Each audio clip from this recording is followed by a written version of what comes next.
Hello, welcome to When the Smoke Clears. I am the recovery plug. Man, what's happening? It's another day, man, but you know what? Today is the end, the last day, man, the last day of 2025. And what better way to finish out the year, for me anyway, is to do a final video of the year, you know what I mean? To wrap up the year.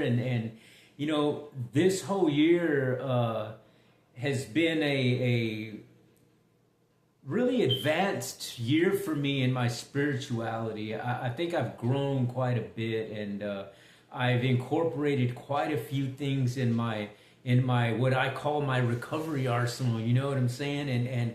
And the things that keeps me moving forward in my life and not to revert back to the addiction and that sort of thing, and not to revert back to staying in that hamster wheel effect of the depression or the trauma and those types of things. You know what I'm saying?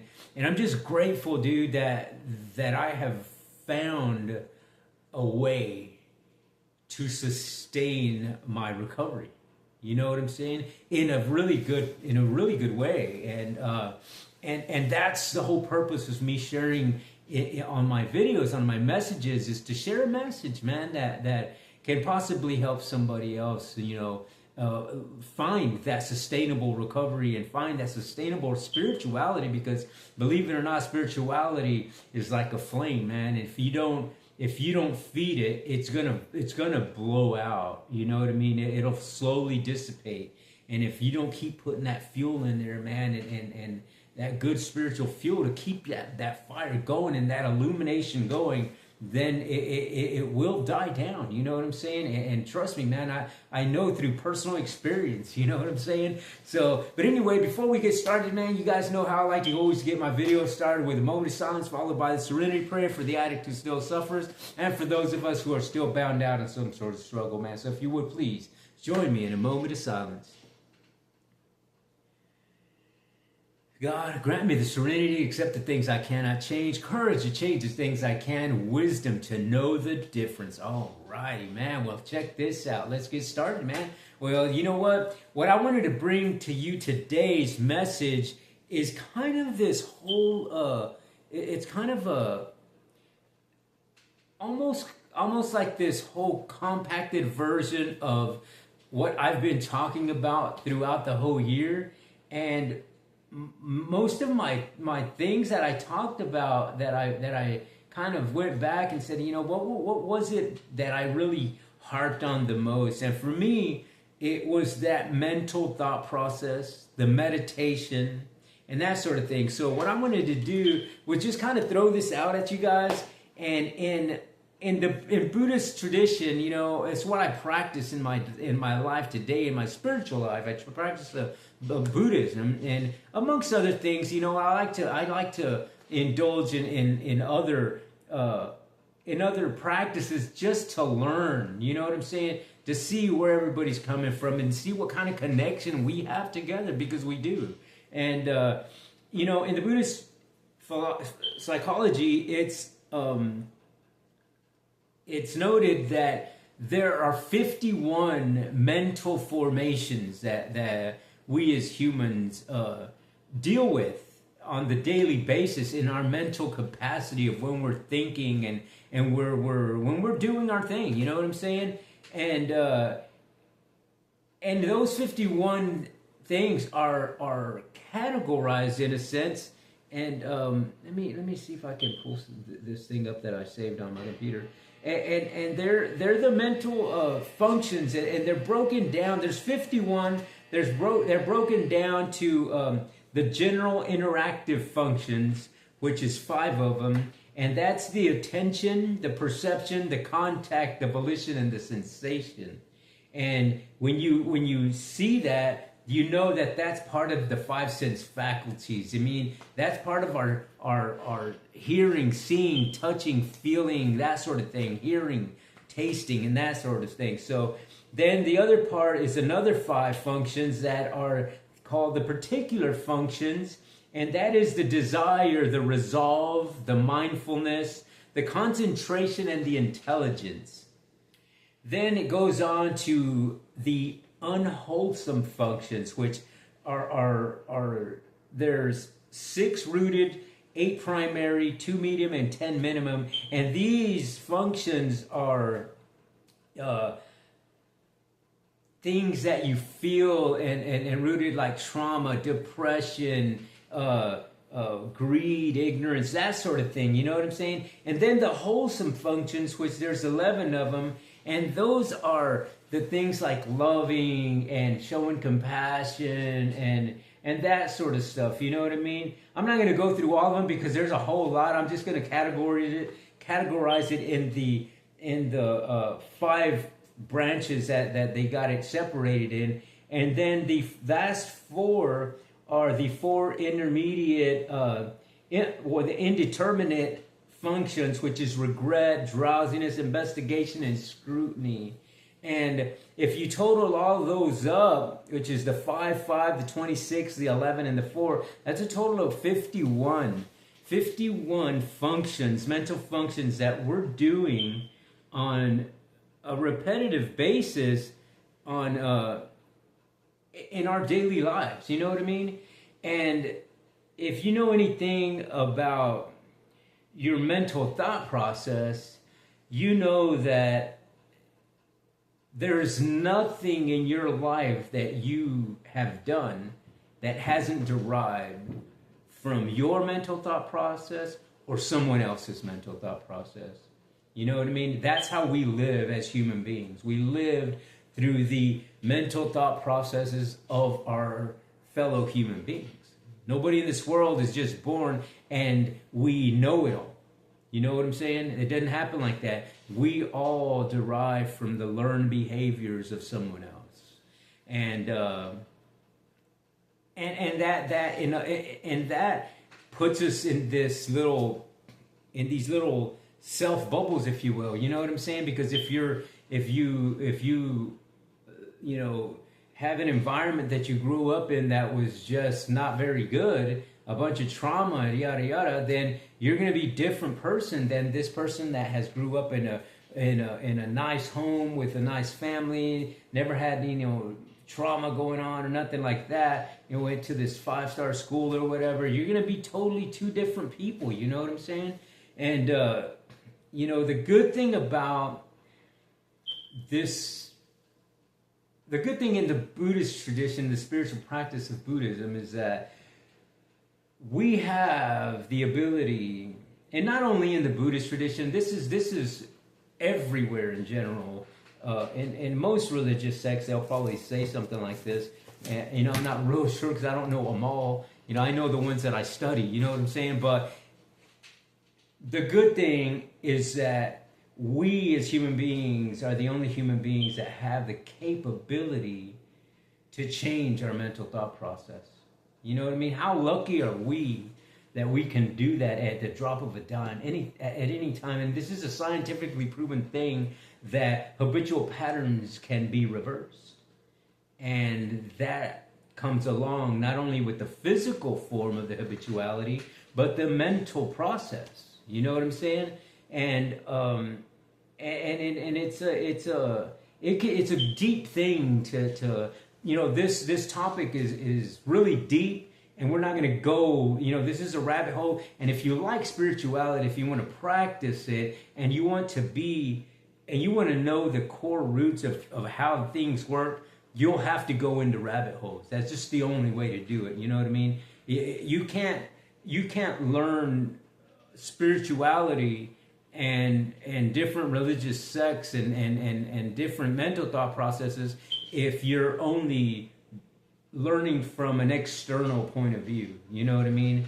Only watching a couple of videos or me reading a book or something. This is something that you're going to have to do spiritually and personally, and that goes in your own behavior, your own mental thought process, your own faith. You know what I'm saying? And this is something that you'll have to put this in practice in your own life. You know what I mean? It's one thing to read and to listen to all these things, but if you're not practicing it, then you really don't know. You know what I mean? You're just going off of somebody else's mental thought process. You know what I mean? You're just taking their word for it, in other words. And You know, what better way to really be firm in your belief if you're practicing it? You know what I'm saying? And that's what I'm doing. That's what I do. Those are the kind of things that I talk about. I talk about the things that I'm personally doing. I'm personally putting on the boots and walking the walk, not just talking the talk. You know what I'm saying? And that's what I want to bring out in my videos so that people understand that. You know what I mean? That I'm not just reading some script or something that I wrote down a few notes, yada, yada. No. The things that I'm telling you is things that I'm practicing, things that I know to be true because I'm living them. You know what I'm saying? And that's the beauty of spirituality, man. And you know, when I dove into this 51 mental formations, I had no idea that that's what I was doing on the daily. And if you really look at it and think about it, you might be like me. You know what I mean? At first, when I saw that, I was like, dude, that's too exhausting, man. You know what I mean? That's too exhausting for me to think that I have to, you know, figure all these 51 mental formations out to really understand things. You know what I'm saying? But you know what? It's like these things automatically kind of fall into place because a lot of those mental formations are dormant. You know what I mean? They're not always in the forefront of your mental capacity. They're not the things that you're doing. You know what I'm saying? It's like the greed or something like that. We'll just use that as an example, you know, or the ignorance or hatred. You know what I mean? You're not always in that mode. You know what I mean? If hardly ever. You know what I'm saying? So when you're living your life in a certain way, we'll just say in a wholesome way, then all the unwholesome parts of your mental formations aren't being used. You know what I'm saying? And that's a good thing. You know what I mean? So you got to be very careful on what you're doing in your daily life. You know what I mean? And by doing that, you're practicing basically what we in the Buddhist tradition call the Four Noble Truths and the Eightfold Path. It's just a way of living and a way of thinking and seeing things through a lens of a correct view and an incorrect view. You know what I'm saying? And not to be stuck in these things that are gonna kind of keep you bound down to something that is gonna bring up those dormant formations. You know what I'm saying? And for a lot of us, that's a hard thing to do. I know for myself personally, man, I lived with addiction for many, many years, man. I lived with addiction. I lived with trauma, with depression, with grief, suicidal thoughts, all those kinds of things, man. And it's not an easy thing to do, man. It was better for me to go and get high than to deal with the problem at hand. You know what I'm saying? And it wasn't until I really dug deep and opened my faith, my heart, my mind to this spiritual practice that I was able to understand a little bit more. You know what I mean? You got to be open-minded, willing, and truthful to the change. You know what I'm saying? As we say in the rooms of the 12-step programs, man. You know what I mean? And it's a good thing. You know what I mean? And a lot of things may sound cliche, but they're real. You know what I'm saying? They don't say them just to say them. You know what I'm saying? They say them because they have worked for someone. You know what I mean? And does it mean that they are going to work for everybody? You know what I'm saying? But they might work for somebody. And it goes back to I was in a treatment center one time, and I heard this guy's message, man. And that particular message for me on that day was for me. You know what I mean? Because I attained 10 years of sobriety because of that dude. You know what I mean? I heard that guy's message, and he was saying his message, he was relaying this message of his journey with this conviction that I could feel the energy. You know what I'm saying? It gives me goosebumps as I'm talking about it right now, because I remember that feeling, man, and I wanted what that dude wanted. You know what I'm saying? I'm like, why is this dude so happy and just talking like he's talking, and he has gone through the same things that I'm going through, but I feel like shit and he doesn't. You know, what is it? And it's that mental formation, that mental capacity that you have to be able to tap into and know how to navigate your mind like that. And the only way to polish that up and to really purify that mental process is to do it on a habitual basis and study and practice and actually put it to work in your own life. And that's what I have done, you know what I mean? And I'm grateful, man, because it's got me years of sobriety, you know what I'm saying? And it's a good thing, you know what I'm saying? And it's able to, my mind's able to expand so that I can suck in more knowledge, and my mental capacity starts growing more. It's like it's playing this. It's like this Coyote and Roadrunner thing. You know what I'm saying? The more I pour in, the more my mental capacity grows, and I can't catch up to it. You know what I'm saying? So it's a great thing, man. And but you know, a little bit more on this on these groups that I was mentioning. It is the five universal mental formations. These arise in every moment of consciousness, like I said earlier. You know, and that's the contact, the attention, the feeling, the perception, the volition. This is an ongoing thing. You know what I mean? This is these mental formations don't rest. You know what I'm saying? It's like a 24-hour a day thing. You know what I'm saying? They may slow down during your sleep because now your conscious mind is resting and your subconscious mind takes over. And then there's the five particular formations that arise only in certain situations. It's like intention, aspiration, determination, mindfulness, concentration, insight, and wisdom. And the 11 wholesome mental formations are, again, like I said, it's the faith. It's stuff like shame, the inner moral consciousness, the embarrassment, the social consciousness, the non-craving, the non-anger, the non-ignorance, the diligence, the tranquility, the lightness, flexibility, the thinking, the non-harm of thinking. You know what I'm saying? And that those 11, mind you, are unfortunately, as good as they sound, those are the weakest mental formations that we have. And the reason being is because we live through our six sense faculties, man. You know what I'm saying? And we live through that ignorance. We live through that craving. And that's just us as human beings, unfortunately. So we really have to practice this so that you get it right, in a sense. And the more you do it, the easier it becomes. The more you stay away from that danger zone, in a sense. And there's the 26 that I talked about earlier, which is broken down also, is there's the 6 root unwholesome mental formations, which are the craving, the anger, the ignorance, the pride, the doubt, and the wrong view. Those really take over those 11 formations if you're not careful. You know what I'm saying? And it's real easy to stay in that craving and in that ignorance and that anger and ignorance and that pride and the doubt and the wrong view type of way. You know what I mean? A lot of us, that's a lot of people, that's all we do.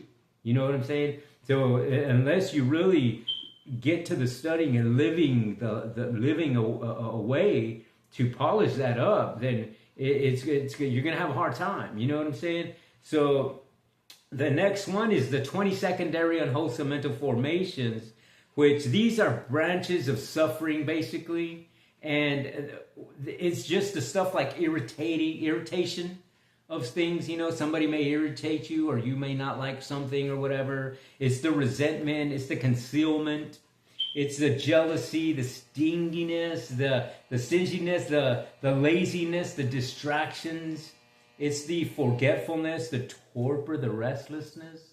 And all of that kind of derives from that mental way of the trauma.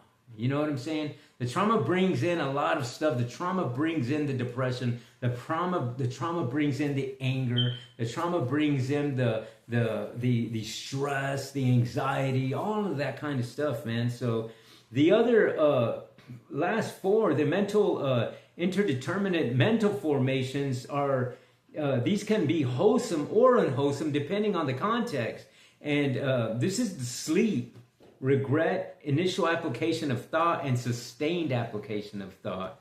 And like I said, this is a big one, man, because the sleep, I like that one. Well, I like to get into debt in that one because if you do these unwholesome acts throughout the day, and this is how your mental thought process is going throughout the day, when you fall asleep, you're going to find out that all those the unwholesome thoughts of anger, hatred, greed, jealousy, irritation, all of that stuff is alive, man. It's alive in that subconscious state of sleep. And this is what you're bringing in when you have no control over that. You know what I'm saying? So you got to be very careful about that, dude. And like I said, the more you do it and the more you live it is a way of, in a sense, it's like a preventative maintenance of a karmic purification, if you will.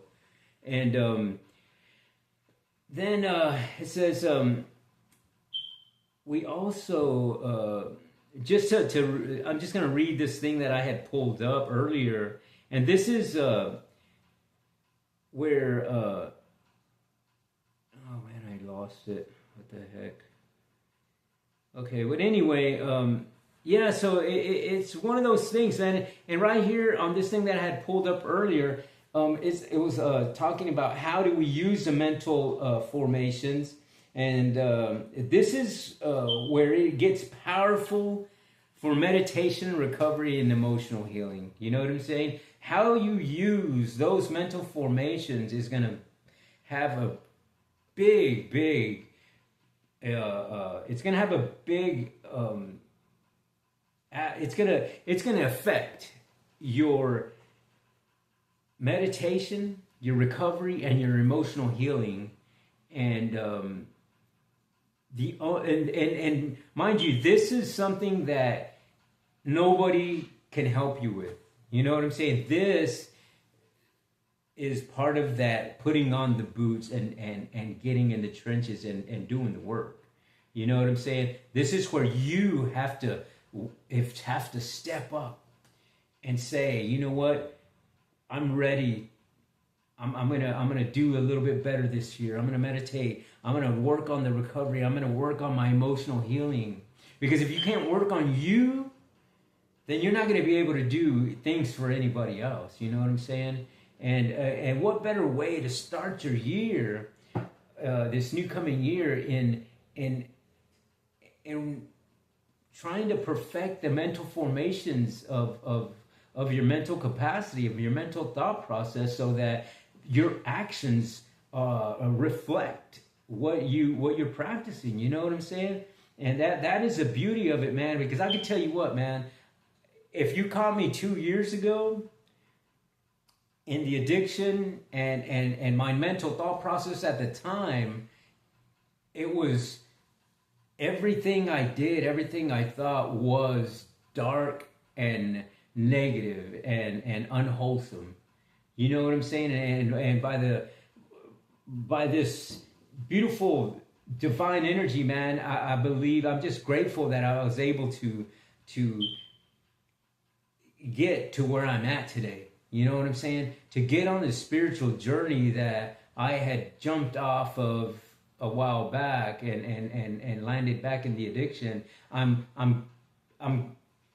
grateful, man, and I can honestly say that my spiritual and mental capacity has grown tremendously this year, and I'm looking forward to this next year so that it can continue. And I got a few goals that I want to do. You know what I'm saying? I really want to dive into my spirituality a little bit deeper than I did this year, and really work on the path to being ordained in the Buddhist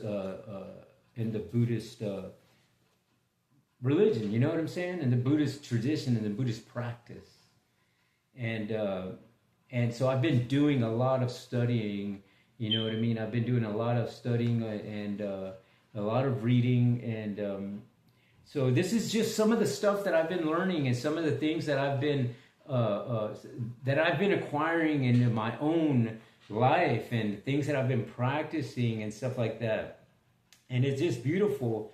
And there's let me see, you know, in this whole thing, you're gonna find out when you start doing this, you'll learn how to name the formations. You'll pick them up. You'll say, okay, I'm affecting this part of my mental formation, or we learn to embrace the formations without judgment. You know what I mean? And we learn to transform unwholesome formations and transform them into the wholesome ones. You know what I mean? So that mental process that you start doing happens automatically. That you want to do this to where it happens automatically, like you breathing. You don't think about breathing, you just breathe because it automatically happens.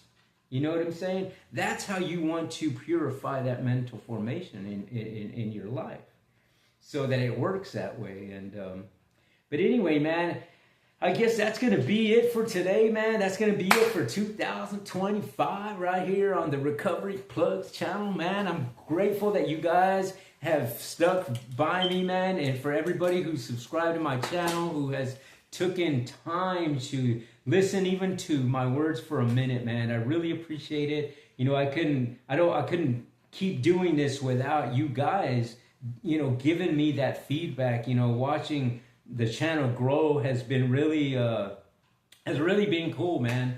And to just kind of throw this out there, man, when I first started my channel, I was like a week into it or two, and I got a message from someone who gave me the props on the message of the day, and they're like, hey man, thank you for the message. I really need to hear that, and just to let you know, I'm messaging you from Iceland.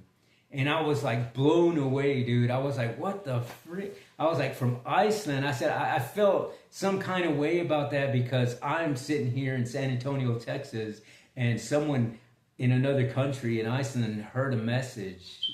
And that message that I spread out that day, that person needed to hear it. And maybe that person got something out of it. You know what I mean? Maybe he was fixing to use, or you know, maybe he was on the verge of something that wasn't good. You know what I'm saying? And my words helped him, man. And because of that message, I was like, it just, like I said earlier, it's like that flame of spirituality that you just have to keep feeding it, man. That fuel, and let it just burn to have this illumination that can touch everybody and help everybody. And that's the whole point, you know what I mean? And that's one of the things in the Buddhist tradition as a bodhisattva, that they call it, a bodhicitta bodhisattva practice, is to alleviate the suffering of other people, of all sentient beings, including yourself.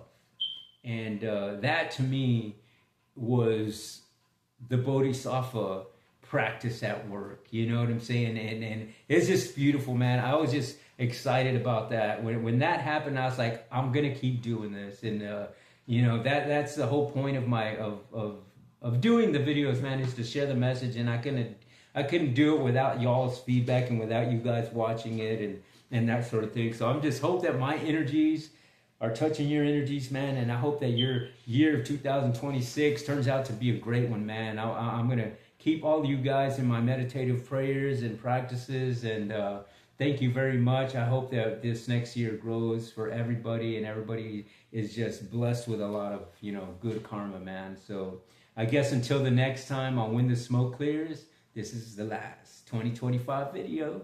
We'll see you guys in 2026. See ya.